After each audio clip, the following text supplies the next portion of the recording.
என்ன அநீதி! தினம் ஒரு புது வரி, சொத்து பறிமுதல், குத்து, வெட்டு, மானபங்கம் எல்லாம் இந்த பாண்டியர்களுக்குத்தான். வீரமார்த்தாண்டரே, உமது சகோதரன் மதனனிடம் நாங்கள் படும் துன்பம் கொஞ்ச நஞ்சமல்லவே. இந்த பாவியிடம் எங்களை காட்டிக் கொடுத்து விட்டு நீர் யுத்தம் செய்ய போனது போதும். வாஸ்தவம். எப்படியும் இன்றைய போட்டியில் இளவரசன், கிரிதரன் முதலியவர்களுடைய கண்மூடித்தனத்தை போக்குவேன். இது நிச்சயம்.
அடுத்தபடியாக நமது அதிவீர தீர கிரிதரம் பிரபுவுக்கும்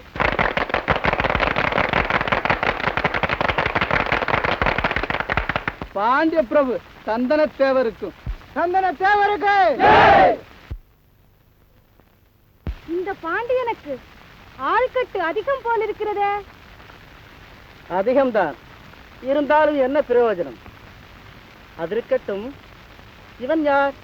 இவன் ஒரு பாண்டிய பிரபு, ஆனால் ரொம்ப அல்பன், விஷமி. பாண்டியர்களை நமக்கு விரோதமாக கிள்ளிவிட்டுக் கொண்டே இருப்பவன். அப்படியா? இவனை நான் ஞாபகத்தில் வைக்க வேண்டும். ஆனால் இன்றைக்கு நமது கிரிதரர் இவனுக்கு சீட்டு கொடுத்து விடுவார், இல்லையா காந்தா? சபையோர்களே, இந்த இறுதிப் போட்டியில் போட்டி போடும் வீரர்களுக்கு ஒரு தனிப்பெருமை நெடுநாளாக இருந்து வருகிறது.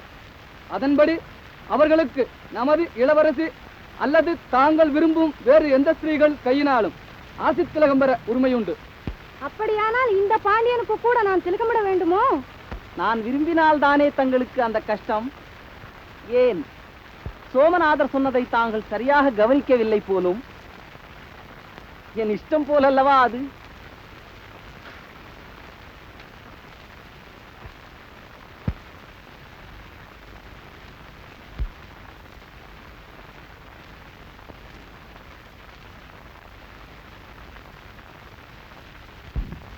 நீ ஜெயத்துடன் திரும்பினாத்தான் நம்ம பாண்டியருக்கு பெருமை உண்டு.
சந்தனத்தேவரே, நல்ல வேலை.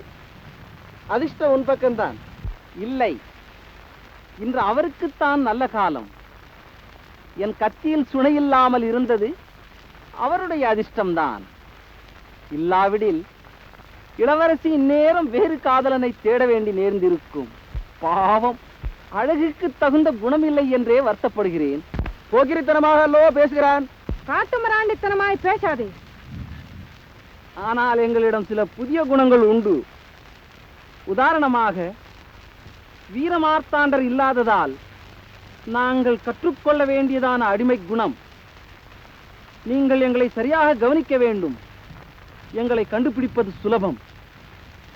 எந்த சேரன் காலடியிலாவது பாருங்கள். நீர் ராஜநிந்தனையாக வல்லவோ பேசுகிறீர். தாராளமாக. நாக்கை கொஞ்சம் உள்ளடக்கி பேசுவதே மேல். அதுதான் எனக்கு வழக்கம் இல்லை.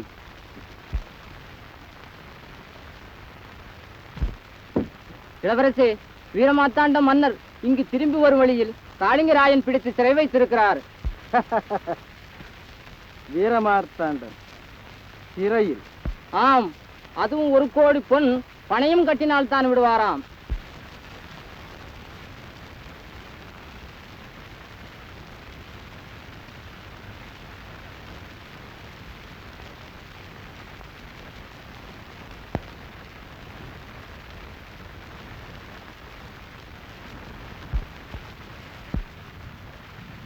தம்பி, என்ன ஆபத்து பாரு. இதெல்லாம் என்னத்துக்கு காலம்னு உனக்கு புரியுதா? நம்ம வீரமார்த்தாண்ட ராஜாவை காளிங்கராயன் புடிச்சு வச்சுக்கிட்டு கோடி பொன் கொடுத்தாதான் விடுவேன் என்கிறானாம். இந்த பணத்திற்காக நம்ம மகன ராஜா தலைக்கு 10 வராகன் வீதம் வரி போட்டிருக்காரு. அது உடனே செலுத்திவிடணுமாம். இல்லாட்டி போனா யாரா இருந்தாலும் தயவு தாக்காமே தண்டனை தான்.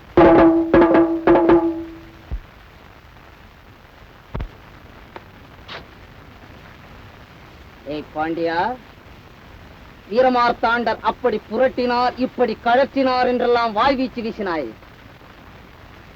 எங்கே எடு அவருக்காக போட்ட வரியை? ஐயோ கடவுளே, அவருக்காக உயிரை கூட கொடுக்கலாமே. ஆனா என்னிடம் இருந்ததையெல்லாம் தாங்கள் தானே வரிக்காக கொண்டு போனீர்கள். என்னிடம் சல்லி கூட கிடையாது. என்ன செய்வேன்? ஓஹோ, அப்படியா சமாச்சாரம்? ஒரு கால் ஏதாவது பாக்கி இருக்கிறதா என்று பார்க்கிறேன். டேய், இந்த வீட்டில் இருக்கிறதெல்லாம் வந்து சேரட்டும்.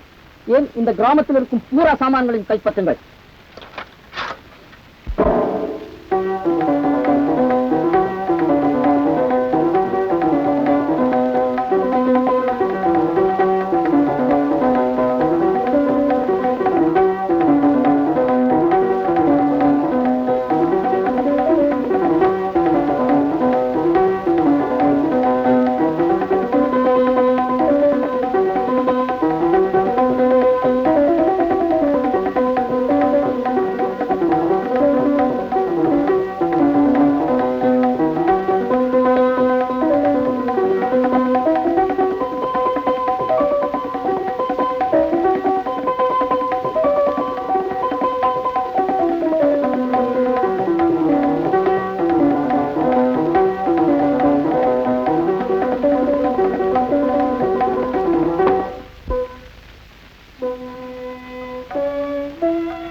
என்ன ஒரு மாதிரி இருக்கிறீங்க?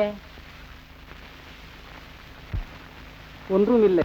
வீரமார்த்தாண்டர் சிக்கிக் கொண்டதும் ஜனங்கள் தவிக்கிறதும் என் மனதையே அறுக்கிறது. நீங்க மட்டும் எனக்கு ஒரு வார்த்தை சொல்லுங்க. அந்த சேரங்கள்லாம் என்ன கதியா போறான்னு பாருங்க. என்ன சிரிக்கிறீங்க? என்ன இருந்தாலும் பாண்டியன் பாண்டியன் தான், அதுல என்ன சந்தேகம்? ஷாபாஷ், நீ தைரியசாலிதான். வா.